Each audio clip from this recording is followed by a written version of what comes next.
De volta a mais um vídeo da série sobre o corpo.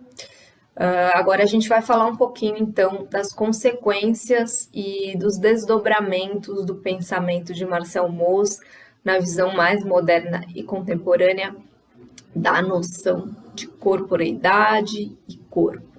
Bom, para começar, é bom resgatar a ideia muito mais estruturalista, né, de Marcel Mauss, que então vai trazer a importância de se enxergar o corpo como moldado culturalmente e socialmente, né? Embora o corpo biológico tenha características muito similares para todos os habitantes desse planeta, a forma como a gente lida com esses elementos é totalmente diferente. Isso tem a ver com a cultura, isso tem a ver com a forma como a gente é socializado na nossa sociedade e como os gestos, então, e os hábitos corporais, as técnicas corporais variam dentro desse processo. Contemporaneamente, a gente tem um herdeiro forte de uma parte do estruturalismo, que seria o Pierre Bourdieu, também sociólogo francês, assim como Marcel Mauss, e que vai se apropriar da ideia de hábito, né, o que o Mauss traz sobre hábito, né, de reprodução contínua, de práticas corporais. Os gestos mais naturais para Mauss eram hábitos, né, hábitos constantes, né, e são tradicionais, elas remetem então a gestos que são produzidos por normas coletivas, e Bourdieu vai criar a noção de habitus com U, né, na sua teoria, que ele também traz elementos mais, digamos assim, estruturalistas para explicar a forma como nós aprendemos pelo corpo e como os nossos gestos, não só gestos corporais, mas também a nossa forma de ser e estar no mundo, as nossas preferências, o nosso gosto, o nosso estilo de vida, a nossa forma de se comunicar e se colocar, tudo isto é de alguma forma incorporado, são disposições que a gente aprende a incorporar, né? Isso é um movimento que é tanto da sociedade para o indivíduo, mas isso também é alimentado nos diferentes grupos sociais conforme a classe, né? E o que é importante também para Bourdieu é que tudo isso se dá por obra de uma razão prática que é então coletiva e individual ao mesmo tempo. Então, Bourdieu alerta justamente para esse fato de que nosso corpo inscreve uma história nele e isso carrega de fato a tradição. Mas o salto de Bourdieu para Mauss, nesse sentido, ele está muito ligado à questão da imitação. No vídeo passado eu falei, né, de como as crianças imitam adultos e nesse processo de imitar, elas acabam aprendendo e incorporando esses hábitos, né? E Bourdieu ele não vai falar tanto da importância da imitação, ele vai dar uma refinada no pensamento e vai falar em questões simbólicas de identificação de uma pessoa para com a outra. Essa identificação gera uma introjeção quase que automática, né? E uma vontade mesmo, devido à identificação, de ser igual àquela outra pessoa, né? E isso acontece claramente, né, entre crianças e adultos, entre filhos e pais, em que, sem precisar fingir que está imitando, a criança ela vai, de fato, incorporando aos poucos esse jeito de se portar dos pais. E se a gente percebe, então, que para o Bourdieu é importantíssimo explicar o processo de reprodução de desigualdades através do hábitos, o que torna muito difícil a mobilidade social, uma vez que os hábitos estão introjetados de uma maneira muito profunda, é crucial a gente perceber a importância, né, da influência de Marcel Mauss no pensamento de Bourdieu. Mas, de fato, Bourdieu ele acaba inaugurando uma ideia um tanto quanto diferente a respeito do corpo. Para Bourdieu, o corpo seria socialmente informado, né, com gostos, com decepções, com experiências, com seus sentidos, né? E não, para toda essa questão mais estruturalista, né? Bourdieu ele ainda dá uma pitada aí de não de um individualismo ou de um psicologismo, mas ele traz à tona a noção de talvez dar um peso maior para a questão da experiência, da razão prática, do dia a dia.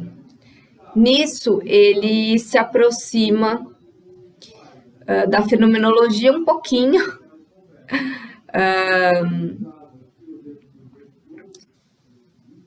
né?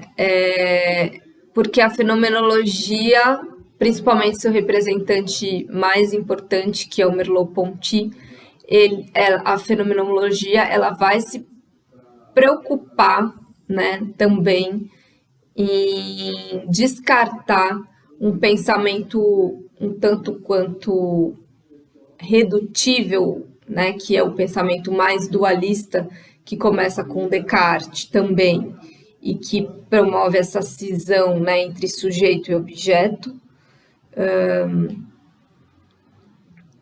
Então, quando Bourdieu mistura as coisas, ele fala da razão prática e ele fala do hábitos, das introjeções, das disposições duráveis, estruturantes e estruturadas, de alguma forma ele dá uma abertura para pensar, assim como os fenomenologistas, de que tem aí um nível de ação que parte do ser, né? E é claro que é bem difícil a gente defender Bourdieu não sendo estruturalista, saindo, né, tirando ele dessa pecha estruturalista, mas, enfim, vale a pena pensar então que Bourdieu está de um lado como herdeiro de Mauss e de outro a gente tem a fenomenologia, né? A fenomenologia de Merleau-Ponty, que acaba valorizando a atitude da pessoa, né? Valorizando a ideia de que o corpo é uma construção, sim, do ser humano, mas é por meio do corpo que o ser humano toma consciência do seu modo de ser e estar no mundo. Então, a fenomenologia ela traz mesmo para o concreto, para o real, criticando um pouco essa escola mais estruturalista francesa, né?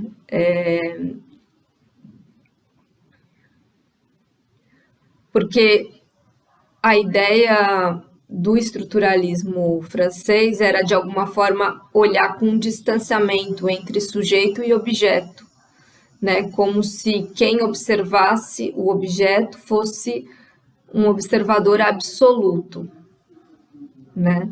Só que a fenomenologia traz essa ideia de penetrar no objeto, se comunicar com ele, e o objeto não existe por si só, mas sempre nessa relação e depende da forma como essa relação vai se dar, como ele vai ser visto e aprendido pelas pessoas. Então, a fenomenologia, ela traz essa ideia de intersubjetividade, que justamente mostra como esse objeto pesquisado não é uma coisa inanimada, mas, de fato, para as ciências humanas, isso é interessantíssimo, nós estudamos outros seres dos quais somos diferentes em alguns aspectos, mas, de alguma maneira, também somos os mesmos. Sendo assim, a visão fenomenológica sobre o corpo vai tratá-lo como um local pleno de subjetividade